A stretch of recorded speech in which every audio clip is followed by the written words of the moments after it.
श्री लक्ष्मी नारायण भगवान की जय। लक्ष्मीनाथ समारंभं नाथयामनमध्यमाम् अस्मदाचार्यपर्यन्तां वन्दे गुरुपरम्पराम्। यो नित्यमच्युतपदाम्बुजयुग्मरुक्मं व्यामोहतस्य जत्राणतृणाय मेने अस्मद्गुरोर्भगवतो सदैकसिन्धो रामानुजस्य चरणौ शरणं प्रपद्ये। रामानुजस्य चरणौ शरणं प्रपद्ये। ईशानां जगद्वत्सवेङ्कटपते विष्णोपरामप्रेयसी भगवत्यस्थलनित्यवासरसिकां तच्छान्तसंवर्धिनीं पद्मालङ्कृतपाणिपल्लवीं पद्मासनस्थां श्रियं वात्सल्यादिमूर्तिरां भगवतीं वन्दे जगन्मातरं। भगवतीं वन्दे जगन्मातरं। बड़े सौभाग्य का विषय है कि आज श्री रघुनाथ आश्रम में भगवान लक्ष्मी नारायण की पावन सन्निधि में श्री वैकुंठोत्सव चल रहा है। श्री वैकुंठोत्सव का आज ये 5वां दिन है। 5 दिन से किसी श्री वैष्णव जी के उपकार के लिए जितने भी यहाँ विद्वान बैठे हैं वो भगवान से प्रार्थना कर रहे थे।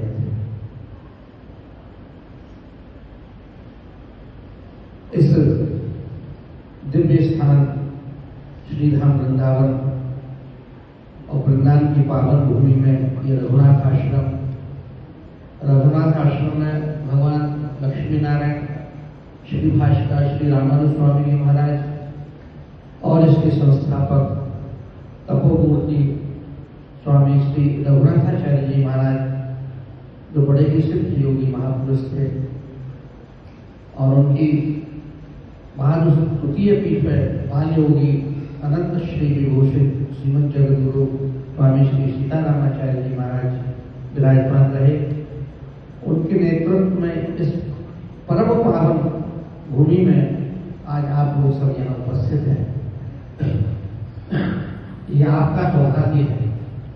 अब आप यहाँ क्यों उपस्थित हुए हैं ये बात बताने के लिए इस आश्रम की जो वर्तमान अध्यक्ष हैं, श्री बहन हैं, अध्यक्ष हैं, संचालक हैं, जो भी कुछ हैं, उन्होंने मुझे आज्ञा करी, आचार्य जी आप हमारे स्थान के विद्वान पंडित हैं, विद्वान हैं, इसलिए इन सबको ये बताइए कि श्री वैकुंठोत्सव क्या होता है, क्यों होता है, क्यों करना चाहिए, इसका क्या लाभ है।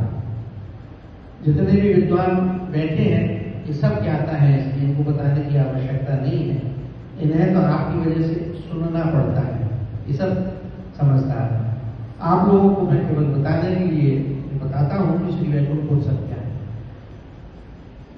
इस संसार में जो भी जीव उत्पन्न होता है, कोई भी हो, उसके साथ 3 तरह के कर्म चलते हैं। एक तो वो अपने प्रारब्धों को लेकर के जन्म लेता है, प्रारब्ध से ही मनुष्य जन्म लेता है।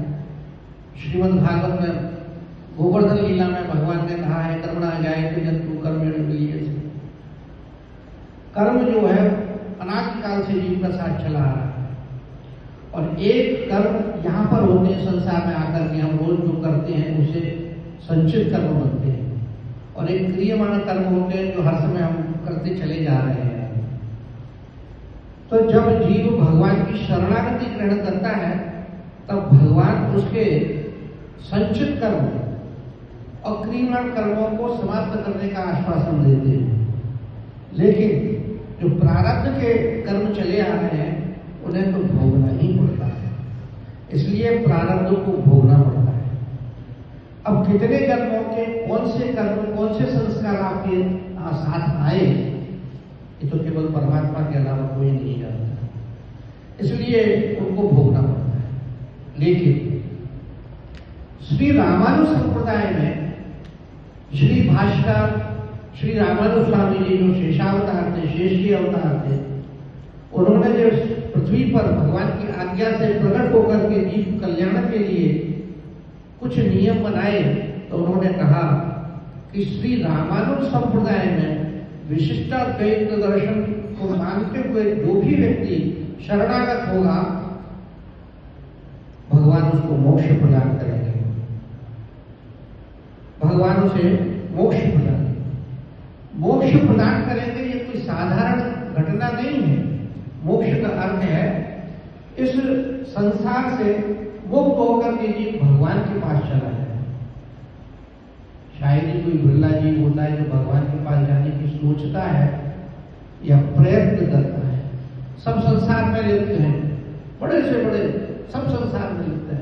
सुबह से संध्या में यही चिंता रहती है, मैं कितना करोड़ रुपया कमा लूं, मैं कितना बड़ा आदमी बन जाऊं, मेरा कितना वैभव हो जाए, मेरे कितने बाल बच्चे हो जाएं, मेरा संसार कैसा हो जाए, मैं सबसे अच्छा हूं, दूसरा कोई अच्छा हो या नहीं हो लेकिन मैं हूं। लेकिन सब लोग ये भूल जाते हैं कि कर्म के द्वारा आपका जन्म हुआ है इस पृथ्वी पर। जो पूर्व जन्म के कर्म थे वो आपके साथ चले आ रहे हैं, उनसे ही आपका यहाँ पर जन्म हुआ है। अगर हमारे बहुत बड़े पवित्र भव्य दिव्य कर्म होते तो हम भी मोदी जी बन जाते, हम भी इंदिरा गांधी बन जाते, हम भी अमिताभ बच्चन बन जाते, हम मुरारी बापू बन जाते, हम बड़े बड़े विद्वान बन जाते, हम बड़े बड़े उद्योगपति बन जाते, लेकिन नहीं बन सके। हम तो वृंदावन में हैं, ब्राह्मण परिवार में हैं, आप दिल्ली में हैं, तो अपने अपने संस्कार से जिस जीव को जहाँ जन्म मिला वो है। लेकिन रामानुज संप्रदाय में आचार्य की शरणागति करने के बाद एक विशेष परिवर्तन होता है। जैसे बच्चा का जन्म होता है, उसका नामकरण संस्कार होता है, फिर बच्चे का यज्ञोपवीत होता है तो उसका दूसरा जीवन होता है, उसमें भी एक नामकरण और गायत्री का मंत्र मिलता है। लेकिन रामानुज संप्रदाय में जब शरणागति होती है तब भगवान की कृपा प्राप्त होती है। शरणागत जीव भगवान का अंग हो जाता है, भगवान का प्रिय हो जाता है। लेकिन कब होता है? जब वो गुरु जी की शरण में आता है, गुरु जी के स्थान में आता है, गुरु जी के प्रति श्रद्धा रखता है, उनके बताए हुए नियमों का पालन करता है और उसी मार्ग पर चलता है। तो शरणागति होने के बाद में, आचार कृपा प्राप्त करने के बाद में जीव भगवान का हो जाता है। तो भगवान उसके बहुत से अपराध क्षमा कर देते हैं। गुरु जी जो मंत्र देते हैं उसका खूब सतत जप करना चाहिए।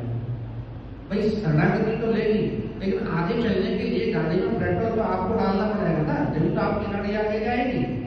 अगर नहीं डालेंगे तो केवल यही सोच रहे हैं हमने तो शरणागति ले ली, नाम ले ली, गुरु जी ने हमें कृपा कर दी, अब हमारी क्या जिम्मेदारी। हाँ, अगर ऐसा कर देंगे तो गाड़ी वहीं की वहीं खड़ी रह जाएगी, आगे नहीं बढ़ेगी।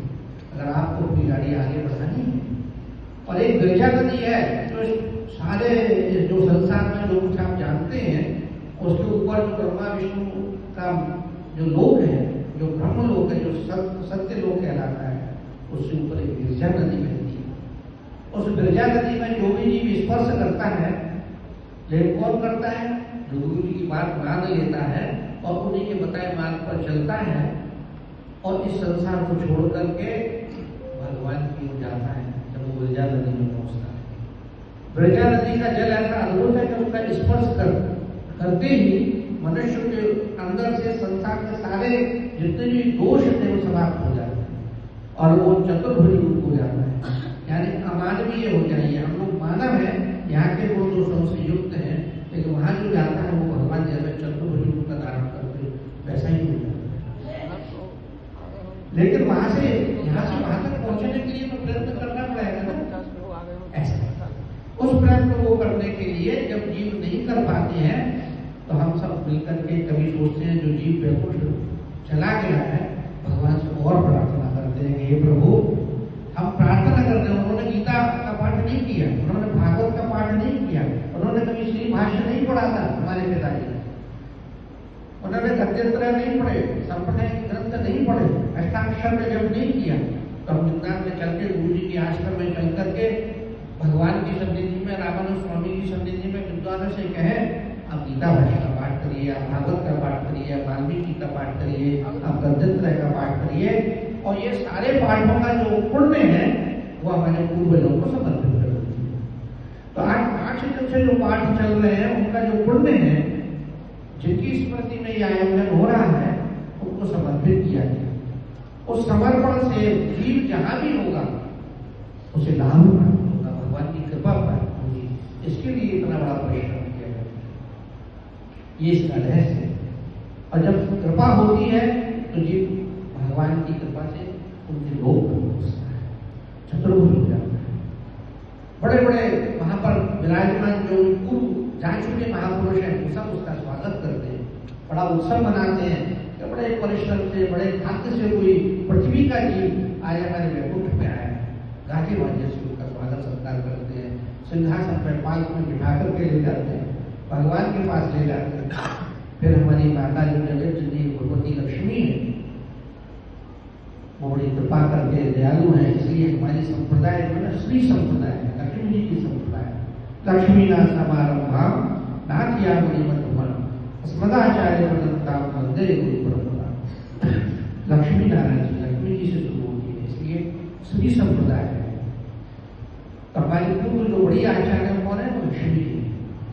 तो हमारे गुरु जी के संपर्क में आने से हम लक्ष्मी जी के भी संपर्क में आ जाते हैं।